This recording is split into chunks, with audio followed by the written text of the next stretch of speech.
Hello everyone. देखो, इससे पहले की वीडियो में हम कर चुके हैं अलाउड रीडिंग, साइलेंट रीडिंग। अब इन दोनों का मिक्सचर जो है इस पे आपको देखने को मिलेगा। जो है हमारे पास है एक्सटेंसिव रीडिंग, यानी कि विस्तृत अथवा द्रुत पठन, वाचन भी इसको बोल सकते हैं, या फिर व्यापक पठन या फिर वाचन भी हम इसको बोल सकते हैं। अब विस्तृत का मतलब आप समझ सकते हो कि इसको जो है वो एक विस्तृत रूप जो है अब उसको दिया जाएगा। किसी पाठ को आप पढ़ रहे हो तो उसको आप पूरा पूरा कैसे पढ़ोगे, उसमें क्या है कि आप ज्यादा यूज करोगे साइलेंट रीडिंग को, ना कि अलाउड रीडिंग को। ठीक है, तो इसमें देखो, यहां से पढ़ते चलो और देखते चलो और साथ में समझते चलो, तभी आपको ये चीज जो है समझ में आएगी। देखो, विस्तृत वाचन को द्रुत वाचन तथा व्यापक वाचन भी कहा जाता है। इसका प्रयोजन है शब्दावली ज्ञान की वृद्धि, पठन रुचि का विकास, मनोरंजन तथा तीव्र गति से पढ़ने की योग्यता का ज्ञान। यानी कि इससे क्या होगा, आपकी शब्दावली में भी नॉलेज, आपकी जो नए शब्द होंगे वो भी आपके इसमें आएंगे। ठीक है, आपकी जो रुचि जो है पढ़ने में बढ़ेगी, और जो इससे विकास मनोरंजन है आप इससे कर सकते हो, और जो तीव्र गति से पढ़ने की आपकी योग्यता है वो भी क्या है इसमें बढ़ेगी। ठीक है, और जैसे जैसे आप जल्दी जल्दी पढ़ते चलोगे आपको जो नॉलेज है वो भी आपका गेन होता चलेगा।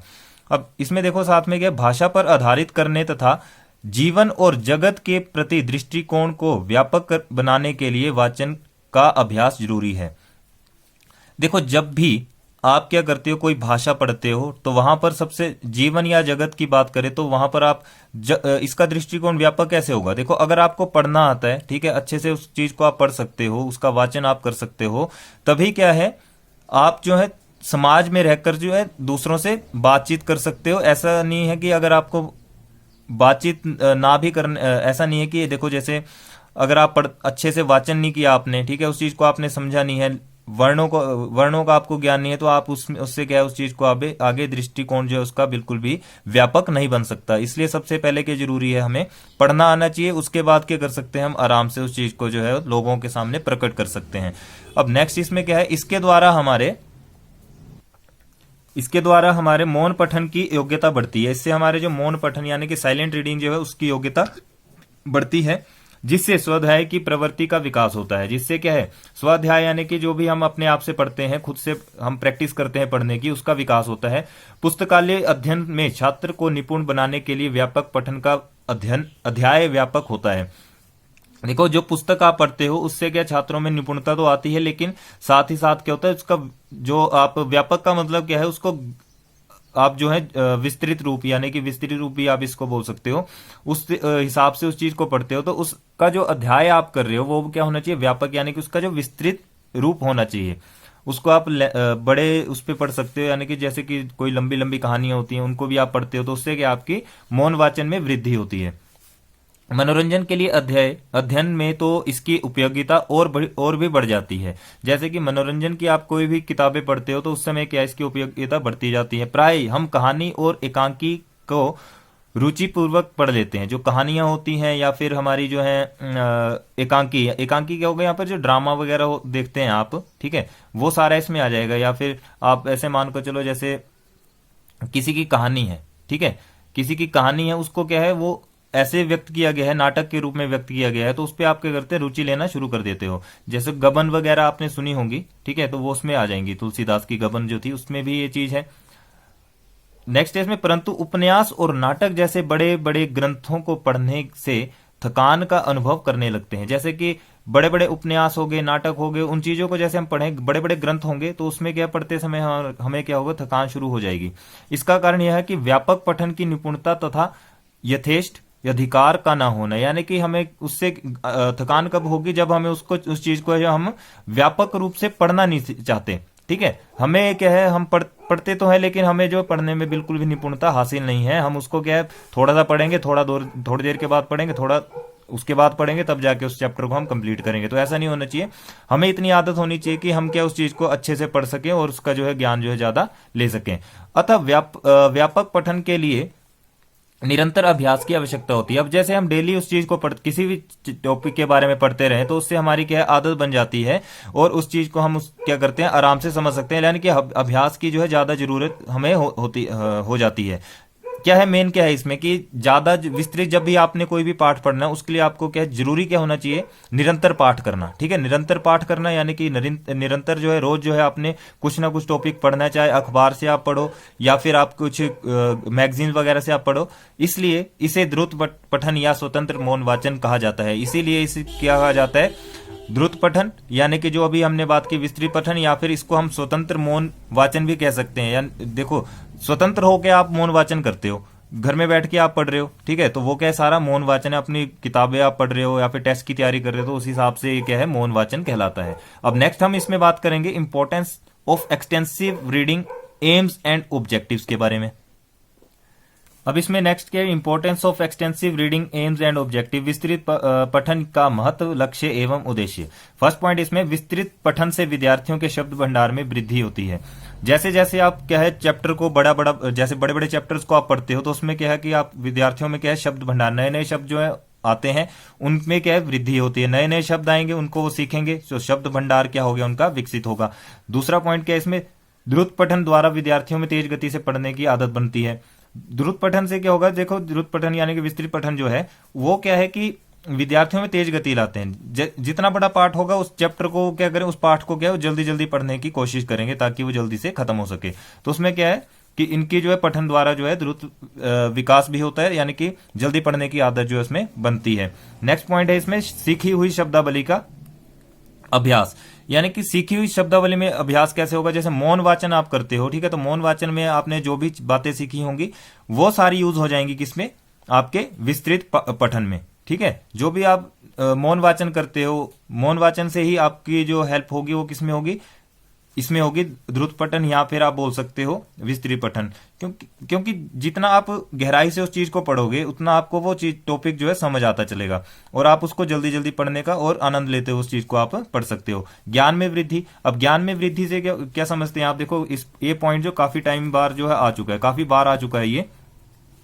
ज्ञान में वृद्धि कैसे होगी, जैसे जैसे आप क्या करोगे, मौन वाचन करोगे या फिर सस्वर वाचन जो भी आप कर रहे हो, तो उसमें नए नए शब्द आपको मिलते हैं, नए नए लाइंस आपको मिलती है, नए नए आपके दोहे बनते हैं, नए नए आपके क्या है, कुछ भी है, मान लो आपकी नई लाइन आ गई, उसमें नए शब्द आ गए, उसमें नए वर्ड्स जो भी आपको मिलते हैं उनको क्या करते हो, आप लिखते हो, अलग से आप उनको नोट डाउन कर लेते हो, जिससे क्या है ज्ञान में आपकी वृद्धि होती है। जैसे आपके कई बार कॉम्पिटिटिव एग्जाम होते हैं, तो उस टाइम क्या होता है कि नए नए शब्द जो है वहां से जो भी आपने निकाले होते हैं वो उसमें एड अप कर देते हैं और आपको टेस्ट में वो चीजें आ जाती हैं। तो ज्ञान में भी वृद्धि हो रही है।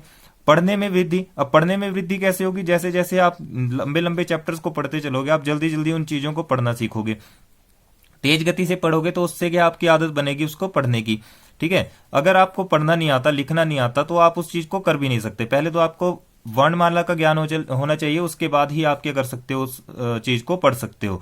अब जैसे जैसे आप अक्षर को जोड़ना सीखोगे, शब्दों को बनाना सीखोगे, और उसी शब्द से फिर वाक्य बनाना सीखोगे, तो वो कैसे होगा, पढ़ने से ही आपको वो चीज आएगी। समय का सदुपयोग, समय का सदुपयोग यानी कि देखो, जैसे कि आप कहीं पर गए हो, ठीक है, आप क्या कर रहे हो, कई बार घर पे बैठे होते हो, अकेले बोर हो जाओ, तो क्या करते हैं, आप बुक्स पकड़ लेते हैं और बुक से उस चीज को पढ़ना शुरू करते हो। ठीक है, कुछ ही देखो 100 में से 70% जो लोग हैं वो क्या करते हैं, इस चीज का यूज करते हैं, समय का सदुपयोग, यानी कि या तो वो मनोरंजन के लिए कुछ कॉमिक्स पढ़ लेंगे, या फिर कुछ नाटक पढ़ लेंगे, या फिर जो भी ग्रंथ होते हैं उनको तो धीरे धीरे पढ़ना शुरू कर देते हैं। ज्यादातर इंटरेस्ट जो लेते हैं रामायण महाभारत में लिया जाता है। ठीक है, अब नेक्स्ट इसमें क्या आ गया, रोचक बनाना। अब रोचक बनाने से आप क्या समझते हैं, देखो कोई भी टॉपिक है उसको आप रोचक कैसे बनाओगे।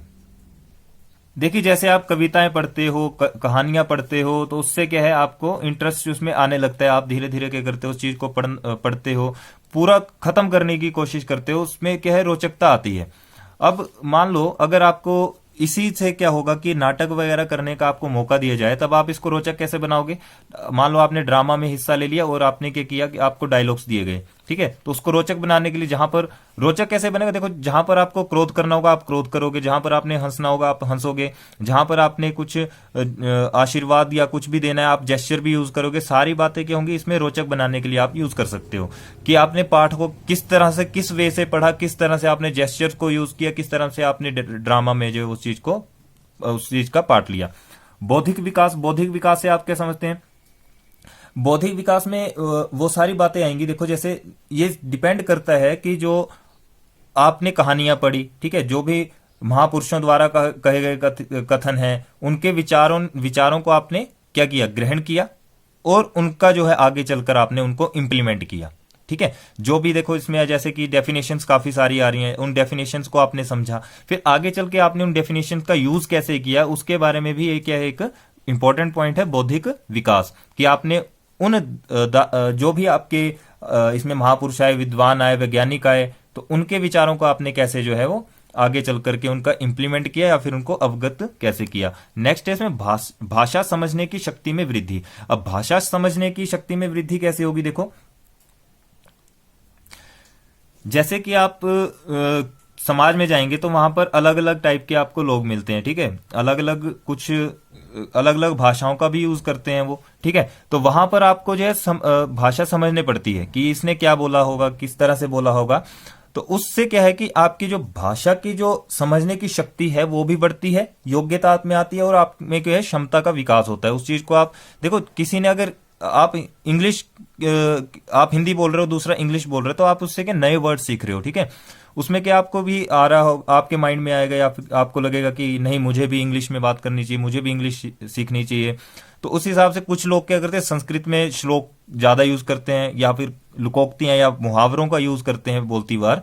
तो वो चीज क्या है, हमें अच्छी लगती है, और उस चीज को हम सीखने की कोशिश करते हैं। वो आ गया भाषा समझने की शक्ति में वृद्धि, कि आप कैसे जो है दूसरों की भाषा को गेन कर रहे हो, ठीक है। नेक्स्ट पॉइंट इसमें आता है, नेक्स्ट पॉइंट हमारे पास है अभ्यास और योग्यता का विकास। देखो अभ्यास और योग्यता का विकास का विस्तृत पठन जब आप करते हो तो उसमें क्या है, मौन पठन की जो है योग्यता बढ़ जाती है, ठीक है। मौन पठन की योग्यता बढ़ती है, आप जो है नए नए शब्दों को सीखते हो, नए नए आप में जो विचार आते हैं, नए नए पुस्तकों को आप पढ़ने की कोशिश करते हो, जिससे कि आपकी क्या है नॉलेज जो है बढ़ सके। तो अभ्यास और योग्यता का विकास का मतलब यही है। अब अगर आपने इसमें कुछ और ऐड करना हो तो अपने हिसाब से उसको कर सकते हो। नेक्स्ट पॉइंट है इसमें रुचि पैदा करना। अब रुचि पैदा करने से आप क्या समझते हो, आपने देखो कुछ भी टॉपिक लिए, ठीक है, तो उसको आप किस तरह से पढ़ रहे हो वो सारा इसमें आएगा, ठीक है। अब मान लो आपने किसी हिस्टोरिकल पाथ की आपने बात की, ठीक है, वहां की आपने क्या किया, लोकेशंस को देखा और वहां से आपने उस चीज को जो है पढ़ना शुरू कर दिया। मान लो आपने ताजमहल के बारे में पढ़ रहे हो, ठीक है, कुतुब मीनार के बारे में पढ़ रहे हो, तो आपने उस चीज को देखा, सुना, और पहले तो आपने उसको सुना होगा किसी से, ठीक है, फिर आपने क्या किया, उस पर इंटरेस्ट लेने लगे, तो आपने क्या किया, उसकी बुक ले ली और बुक को पढ़ना आपने शुरू कर दिया। जैसे जैसे आपने उसको पढ़ते गए तो आपकी जो है रुचि वो बढ़ती गई। उसी तरह से रुचि और किसमें बढ़ सकती है, जैसे नॉवेल्स की मैं बात कर रहा था, पहले भी पॉइंट्स में हमने बात की थी। जैसे कि नॉवेल्स आपके पास आएंगे तो नॉवल को जब आप पढ़ते हो तो उसमें आपको एक रुचि बनती है, इंटरेस्ट बनता है कि आगे क्या हुआ होगा, उससे आगे क्या हुआ होगा, उससे आगे क्या हुआ होगा, यानी कि आप उसके एंडिंग तक पहुंचने की आप क्या करते हो, कोशिश करते हो, जिससे आपका इंटरेस्ट जो उसमें बना रहता है।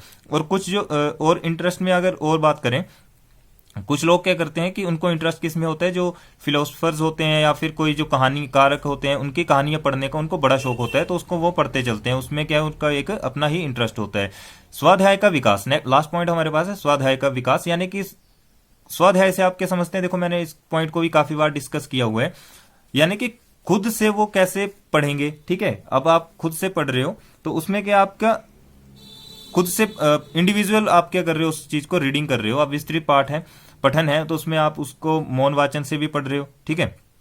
आपने क्या किया, उसको पढ़ा, जैसे जैसे उसमें नए नए वर्ड्स आए आपने उनको ढूंढा, निकाला, उसके बारे में समझा, उसके बाद उसको आपने इंप्लीमेंट कैसे किया, वो सब इसमें आएगा, ठीक है। पहले आपने लिखना कैसे सीखा, बोलना कैसे सीखा, शब्दों को जोड़ना सीखा होगा, फिर आप क्या करते हो, स्वाध्याय घर में बैठ करके अपने आप ही उन चीजों को पढ़ने लगते हो। मान लो बड़े बड़े ग्रंथ है तो उनको आप क्या करते हो, कोशिश करते हो कि इसको हम पूरा करने की कोशिश करें, तो वो भी क्या है, स्वाध्याय का ही विकास उससे हो रहा है। यानी कि इंडिविजुअल आप क्या कर रहे हो, उस चीज को पढ़ रहे हो, आप जो है कुछ नया सीख रहे हो, नए जो आपके पास वर्ड्स आ रहे हैं, नए आपके पास शब्द इकट्ठे हो रहे हैं, यानी कि शब्द भंडार आपका जो है वो बढ़ रहा है। तो ये कुछ बातें थी जो हमने इस पे डिस्कस की। क्या था हमारे जो लेक्चर था, क्या कौन सा लेक्चर था हमारा, विस्तृत पठन या फिर द्रुत वाचन, तो इसको हमने एंड किया है अभी। अब देखो इसमें कई बार क्वेश्चन में पूछ लेते हैं इसी में कि इंटेंसिव रीडिंग क्या है, तो इंटेंसिव रीडिंग को मैं आपको नेक्स्ट वीडियो में बताऊंगा, ठीक है। अगर ये वीडियो आपको अच्छी लगी प्लीज लाइक शेयर कमेंट जरूर करें, अपने फ्रेंड्स के साथ ज्यादा से ज्यादा